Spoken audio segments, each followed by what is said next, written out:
अस्सलाम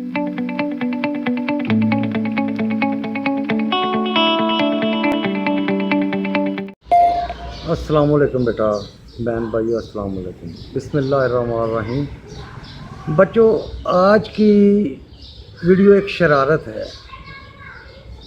हर बंदा ज़िंदगी में शरारतें करता है, कोई शरारतें मुझसे भी होगी, मैंने भी की हैं अपनी जवानी में, अपने वक्त के साथ। मैं कोरिया में था तो एक दफ़ा छुट्टियां आ गई 4। वहाँ का एक त्यौहार होता है शुगा की छुट्टियां थी 4, तो मैं अपने दोस्त के पास दूसरे शहर चला गया। तो वहाँ पे करने को कुछ नहीं था, सारा दिन स्नूकर बिलियर्ड खेल खेल के थक गए। तो मैंने कहा यार यहाँ कोई अच्छी जगह है सैर करने के लिए, वो बड़ी प्यारी जगह अच्छी हो।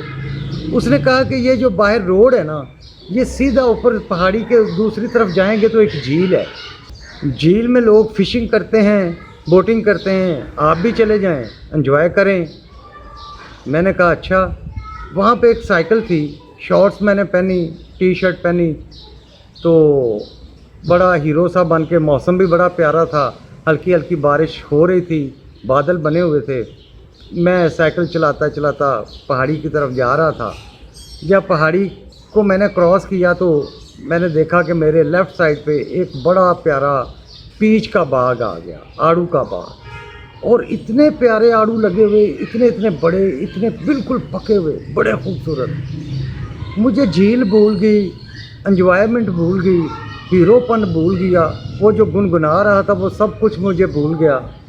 मुझे सिर्फ आड़ू ही नज़र आए, हर तरफ आड़ू ही आड़ू, आड़ू ही आड़ू, और इतने खूबसूरत आड़ू। मैंने सोचा कि चलो एक आड़ू उतार के खाता हूँ। मैंने साइकिल साइड पे रखी और जाके एक आड़ू तोड़ा, उसको साफ़ करके खाया। बड़ा मज़े का, बड़ा मीठा, मैं बड़ा खुश हुआ। अब इधर उधर देख रहा था कि कोई मुझे देख तो नहीं रहा। मैंने देखा कि कोई भी नहीं मुझे देख रहा। मैंने दूसरा आड़ू तोड़ा, वो भी खा लिया। अब 2 आड़ू खाने के बाद मैं और तो खा नहीं सकता था, पेट फुल हो गया मेरा। मैंने सोचा कि यार वो जो दूसरे लड़के हैं, मेरे दोस्त हैं पाकिस्तानी, वो उधर इंतज़ार कर, मैं उनके लिए भी गिफ्ट ले जाता हूँ आड़ूओं का। मैंने एक आड़ू तोड़ा, एक पॉकेट में डाला, दूसरी में डाला, आड़ू तोड़ तोड़ के पॉकेट में डालता गया। फिर भी मुझे सुकून ना हुआ कि ये तो बहुत कम है, इतने सारे लगे हैं, थोड़े से तोड़ भी लूँगा तो कौन सी बात है। मैंने अब वो अपनी टी शर्ट को अपनी शॉर्ट के अंदर दे के ज़ोर से बांध के अब टी शर्ट के अंदर आड़ू डालने शुरू कर दिए। टी शर्ट अब मेरे पेट के मुताबिक मोटी होती गई, साइडों से मोटी होती गई। पता नहीं, मुझे ऐसे लगा कि पता नहीं क्या क्या बन रहा हूँ मैं, लेकिन फिर भी मैं बस नहीं कर रहा था। जितने मुझसे तोड़े गए मैंने तोड़े। इतने में एक कोरियन निकल आया। निकला तो मैंने उसको देखा, कोरियन ने मुझे देखा। मैंने जो आड़ू मेरे हाथ में था, तोड़ के पकड़ा हुआ था, मैंने उसको खाना शुरू कर दिया। तो उसने मुझे पूछा क्या कर रहे हो? मैंने कहा कुछ भी नहीं। उसने कहा कि ये तुम यहाँ से आड़ू चोरी कर रहे हो? मैंने कहा नहीं, चोरी मैं कब कर रहा हूँ, मैं तो आड़ू तोड़ रहा हूँ।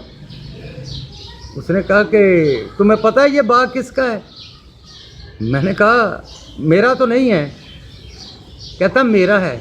तो मैंने कहा फिर क्या हुआ, तुम्हारा है तो आड़ू एक आड़ू लेने से चोरी थोड़ी हो जाती है। कहता अच्छा। वो आहिस्ता आहिस्ता बातें करता मेरे पास आ रहा था और मैं आहिस्ता आहिस्ता साइकिल के पास जा रहा था। इतने में जब मैंने साइकिल उठाई तो वो थोड़ा सा तेज़ हो गया मुझे पकड़ने के लिए। तो मैंने ना साइकिल के ऊपर पाँव रखा तो मेरे एक तरफ से आड़ू गिरने शुरू हो गया। वो जो मैंने पॉकेट्स में डाले थे वो गिरने शुरू हो गए। मैंने साइकिल छोड़ी, आड़ू पकड़ने शुरू कर दी।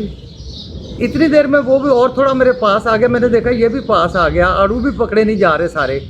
मैंने जल्दी जल्दी समेट के साइकिल को पकड़ा, बजाय साइकिल के ऊपर बैठ के उसको चलाने के, उसको साथ, क्योंकि मैं अगर ऊपर बैठता तो सारे आड़ू गिर जाते। मैंने दौड़ लगा दी।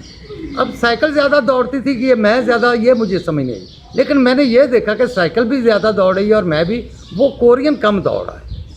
खैर उसने मुझे डरा के भगाने की कोशिश की तो मैं उसको बार बार यही कह रहा हूँ कि एक आड़ू है। वो कहता है ये जो गिर रहे हैं वो एक आड़ू है, और जो तुम्हारा पेट इतना मोटा हुआ है ये एक आड़ू है।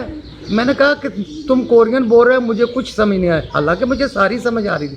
میں نے اس کو پنجابی میں کہا کہ کمینے آدمی تمہارے اتنے آڑو لگے ہیں, وہ نہیں نظر آتے, میرے آڑو بڑے نظر آ رہے ہیں تمہیں, تم ہو ہی کمینے لوگ, غریب آدمی کو پکڑنے کی کوشش کرتے ہو. میں مہمان ہوں کوریا میں, کیا ہوا اگر میں نے آڑو لے لیے ہیں؟ وہ کہتا ہے کھانے کے لیے لو, بیچنے کے لیے نہیں لینے. میں نے کہا مجھے کورین سمجھ ہی نہیں آتی, جو مرضی تم کہہ لو. تو وہ میں آ گیا اپنی فیکٹری میں. جب اس نے دیکھا کہ وہ اپنی فیکٹری کے اندر چلا گیا ہے, وہ بھی واپس چلا گیا.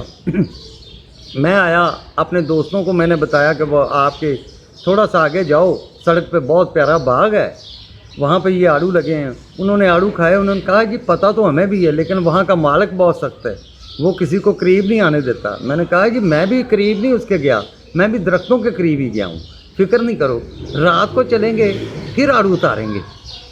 انہوں نے کہا کہ آپ نے تو واپس چلے جانا ہے, آپ کی شرارت رہ جانی ہے, ہم نے یہاں جاب کرنی ہے, وہ ہمیں جاب نہیں کرنے دے گا. بات تو سچی تھی. میں نے کہا چلیں ٹھیک ہے, شرافت سے ہی زندگی گزارتے ہیں. چھٹیاں ختم ہو گئی, میں واپس آ گیا. جب فیکٹری کا مالک ادھر بھی چلا گیا, سارا حالات ٹھیک ہو گئے, تو وہ باغ کا مالک آیا.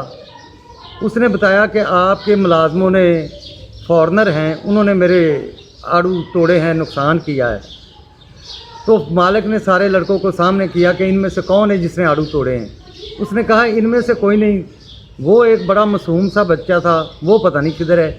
انہوں نے کہا جی ہمارے پاس تو یہی کام کرتے ہیں, اگر ان میں سے کوئی ہے تو وہ ہم آپ کا نقصان بھر دیتے ہیں. انہوں نے کہا جی نہیں, ان میں سے کوئی نہیں ہے. وہ میرے دوستوں نے مجھے بتایا کہ بعد میں یہ حالات بنے. تو بیٹا شرارت کو شرارت رہنا چاہیے, عادت نہیں ہونا چاہیے. جب اس طرح کی شرارتیں عادت بن جاتی ہیں تو وہ باعث شرمندگی ہوتی ہیں, اپنے لیے بھی, لوگوں کے لیے بھی, اور نہ وہ اللہ کو پسند آتی ہیں, نہ وہ معاشرے کو پسند آتی ہیں. ہمیشہ بندہ ذلیل ہی ہوتا ہے. تو شرارت کریں, پیاری, مزے کی, اچھی, اس کو عادت نہ بنائیں. خیر میں نے اس وقت یہ شرارت کی, اللہ مجھے معاف کرے. میں یاد اس لیے رہ گئی کہ شرارت تھی بڑی مزے کی, کیونکہ آڑو بہت مزے کے تھے.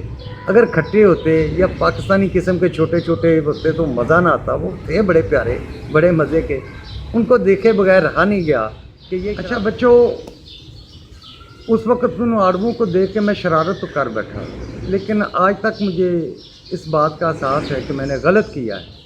اور آج میں اپنے بچوں کو یہ ضرور بتاتا ہوں کہ بیٹا اجازت لے کے کسی سے کوئی چیز لے لو, کبھی کسی کی چیز کو اس کی مرضی کے بغیر نہ چھو, ہاتھ تک نہ لگاؤ.